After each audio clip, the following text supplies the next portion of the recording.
Chlöe Swarbrick. Thank you, Mr. Speaker. To the Acting Prime Minister, does he stand by all of his government's... Sorry. To the Prime Minister. As it is on the sheet. Start again. Thank you, Mr. Speaker. To the Prime Minister, does he stand by all of his government's statements and actions? Right Honourable Winston Peters. Yes, with the usual caveats. Does he stand by his commitment made at Koronehana that, quote, we can value our differences, we can debate them constructively while still respecting each other, end quote? If so, does he consider it constructive to open a 6-month select committee process on the Treaty Principles Bill when experts such as Dale Takitimu have said it is, quote, stirring up race-fuelled rhetoric in this country, end quote? With the greatest of respect to Mr. Takitimu, he is not an expert. And we are slightly annoyed at the number of people, she's not an expert, yes.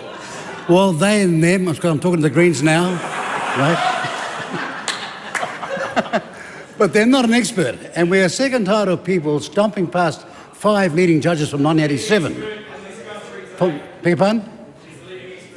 No, hang on. To you, it might be, but you know nothing about it, do you? Yeah, wait on. We're not going to have that sort of exchange. Yes. Well, Mr. Speaker, the malady of ignorance is being ignorant without knowing it.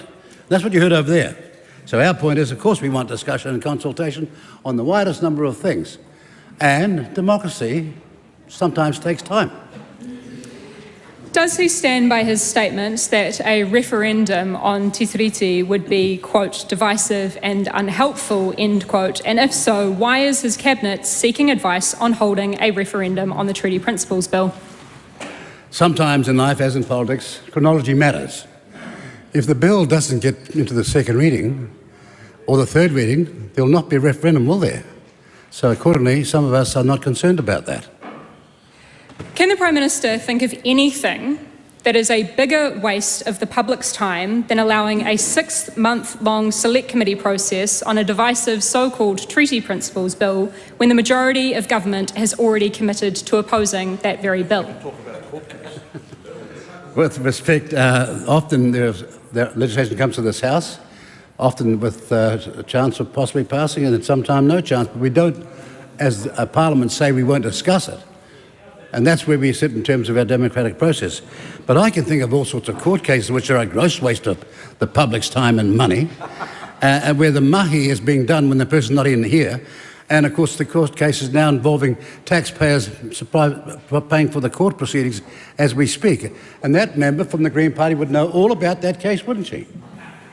Who benefits from allowing the Treaty Principles Bill to have a 6-month select committee process?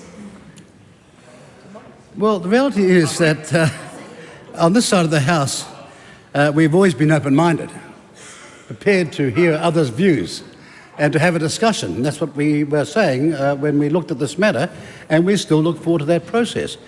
We hope that those who have certain views will come along and share their views, those who oppose likewise. But I do not think that it is a massive obstruction of our lifestyle to consider what has been going on in this Parliament since 1854. That is a democratic process. Are we to take then from the Prime Minister's comments that they are open-minded about what's coming before this House, that they may in fact change their mind on supporting the Treaty Principles Bill beyond second reading? You may take it very I don't know how some people have difficulty with this, but if you look at the coalition agreement, 2 parties have agreed to support it to a first reading only. Now, say it one more time. For the media's sake, read the coalition agreement.